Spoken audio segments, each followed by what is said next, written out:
안녕하십니까. 11월 4일 오후입니다. 오늘 국회에서는 청와대에 대한 국감이 열렸습니다. 사실 국감이 다 끝났는데 지난주로 다 끝날 예정이었는데 청와대 국감만 남아 있었습니다. 국회 운영위에 청와대 간부들이 대거 7명이나 국감장에 나오지 않겠다고 갑자기 연락이 오는 바람에 그 국감이 연기가 되어 가지고 오늘 열렸는데, 오늘 역시 간부들 8명 정무수석을 비롯해서 다 나오지 않았습니다. 그런 가운데 국감이 열리긴 했는데, 야당 의원들이 민주당이 내년 보궐선거에 후보를 내기로 한 것과 관련해서 대통령의 입장을 묻는 질문에 비서실장을 상대로 여당 의원들이 갑자기 고함을 치고 호통을 치고 나서는 바람에 국감장이 난장판이 되어버렸습니다. 지금은 다시 또 열리고 있기는 한데, 대통령을 모욕했다, 그런 질문을 할 수 있느냐, 이런 이유로 여당 의원들이 난장판을 쳤습니다. 이번 국감을 제가 지켜보면서요, 야당 의원들도 질의하는 수준이나 자료 수집, 정보 수집이 좀 미흡했다. 여당의 비협조로 제대로 된 증인이나 참고인 하나 부를 수 없었고, 또 3분의 1에 불과한 이 숫자로 어떻게 해볼 수 없었다라는 점을 인정을 합니다. 그렇지만 그 사전 자료 준비, 또 전략, 국감을 대하는, 그 다음에 이 국감에서 질의하는 방식, 여러 가지를 좀 서툴렀다라는 지적을 합니다. 초선 의원들이 많은 것도 한 이유가 되겠고요. 근데 더 큰 문제는 여당입니다. 이 국정감사는 아시다시피 한 해에 국가가 쓰게 되는 예산, 이 예산을 편성하고 예산을 승인하는 권한이 국회에 있기 때문에 국회가 내년도 예산을 승인하기 앞서서 국정 전반에 걸쳐서 한번 점검하는 자리죠. 그런 자리에는 국회 여당이라고 하더라도 국회에서 이 정부를 상대로 이렇게 따질 것은 따지고 또 조정할 건 조정하고, 이게 지금 내년 예산을 짜는 문제니까요.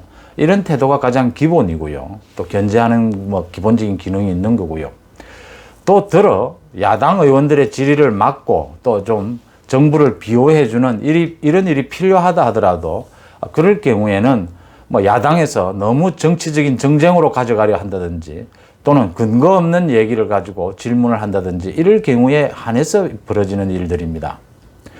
그런데 국회 국정감사에 대통령은 참석을 하지를 않죠. 그것은 상권 분립에 따라서 대통령에 대한 존중, 또 국가 최고 원수에 대한 존중, 이런 정신이 있습니다. 대통령을 대신해서 비서실장이 나오게 되죠.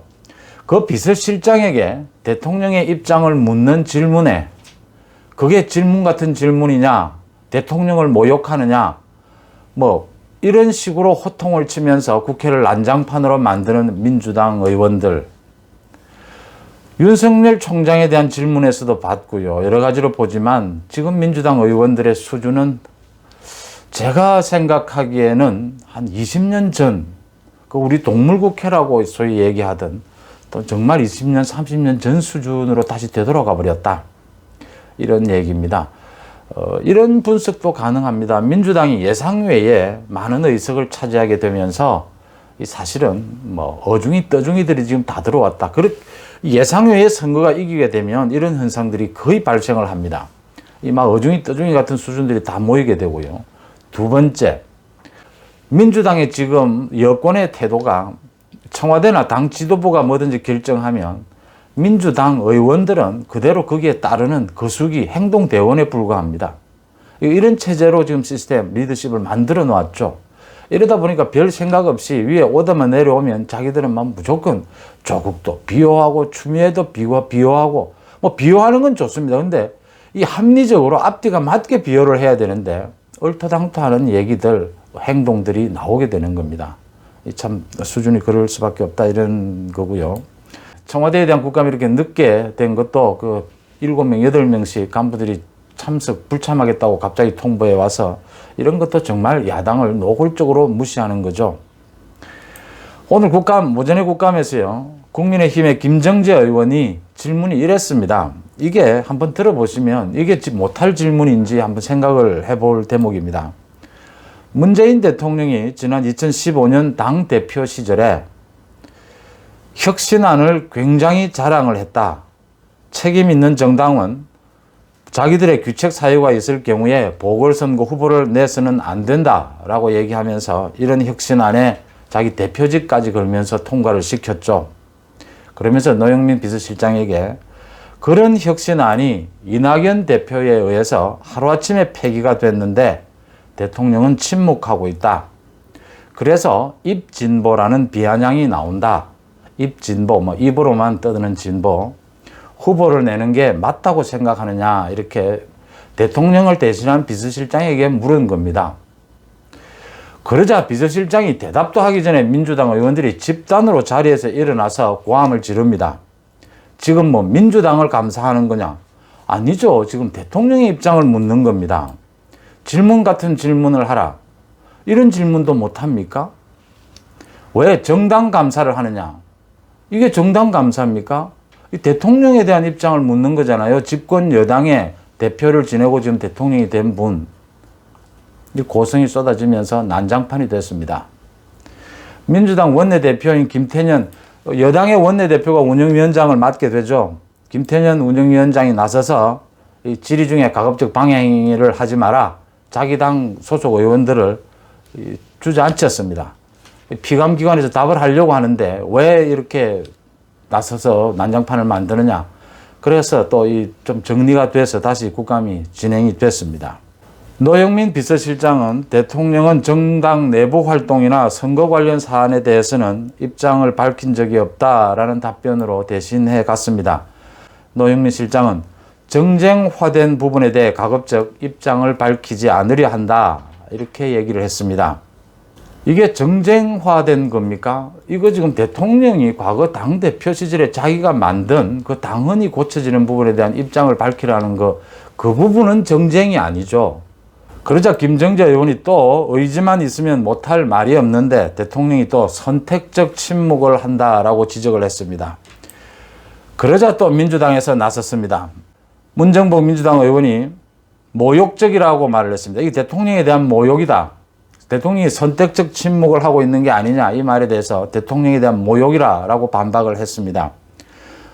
이 문정복 의원은 국정감사장에서 대통령에 대한 모욕적 발언을 해서 되겠느냐?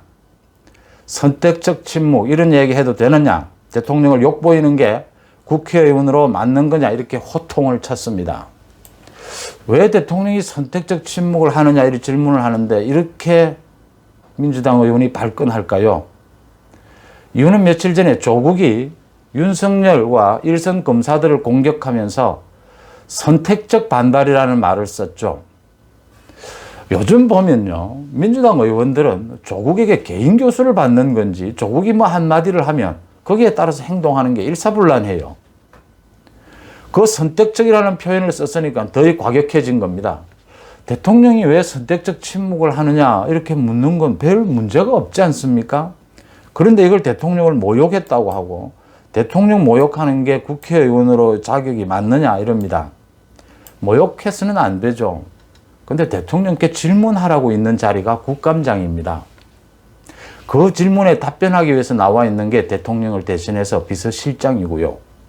제가 지적하고 싶은 것은요, 이번 국감에서 야당이 잘하진 않았지만 여당의 문제가 너무나 심각했다. 그것도 집권 여당으로서 180석 가까이 가지고 있으면서 보이는 행태는 정말 과거에 나쁘끄러운 수준의 국회의원의 수준 행태를 보였다라는 부분입니다. 또 하나는 민주당이 이제 정당 민주주의가 사라졌다. 금태섭 전 의원이 탈당을 하면서 민주당의 이제 민주주의는 무너졌다 이런 지적들이 민주당 내에서도 많이 나오고 있었죠. 이제는 당 지휘부가 지시하면 뭐 아무런 비판이나 아무런 토의도 없이 그저 행동대원으로 움직입니다. 그런 모습을 이번 국감장에서 그대로 보여줬다 이렇게 보입니다. 또 한 가지는요. 이 민주당의 극렬 지지층들요. 극렬 지지층의 존재감을 확실히 드러난 부분이 이번에 당헌을 개정하면서 그 당헌 개정에 찬성표를 던진 사람들입니다.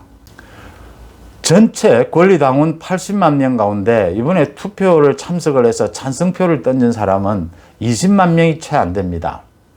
이 사람들이 거의 대부분 사실은 SNS 활동을 아주 활발하게 하는 사람들로 보입니다. 각종 뭐 좌표를 찍으면 거기 가서 비난의 댓글을 달고 하는 이런 일들을 주도하는 사람이 아니냐, 이런 분석들이 나오고 있습니다. 이 사람들에 대해서 뭐 문재인 대통령 전에 후보 시절에 양념 같은 존재다라고 했고, 이낙연 대표는 상식적인 분들이고 당의 에너지다 이랬습니다. 뭐 좋고요. 뭐 에너지가 됐든 상식적인 분이 됐든 양념이 됐건 좋은데요. 이 소수의 20만 명 가까이 되는 이 극렬 지지층들이 이 현재 집권 여당의 이 흐름, 국정 전반에 걸친 여론의 흐름을 좌지우지하고 있다면 이 부분을 도대체 어떻게 바라봐야 하느냐라는 겁니다. 이렇게 민주당이 일사불란하게 당내 뭐 민주주의고 뭐고 뭐 선거 독재를 한다라는 뭐 모든 걸 깔아뭉개면서 이렇게 하는 이유는 선거 때문입니다.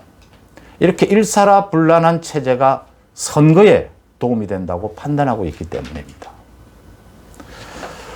오늘 청와대에 대한 국감 소식 더불어서 전해드렸습니다. 고맙습니다.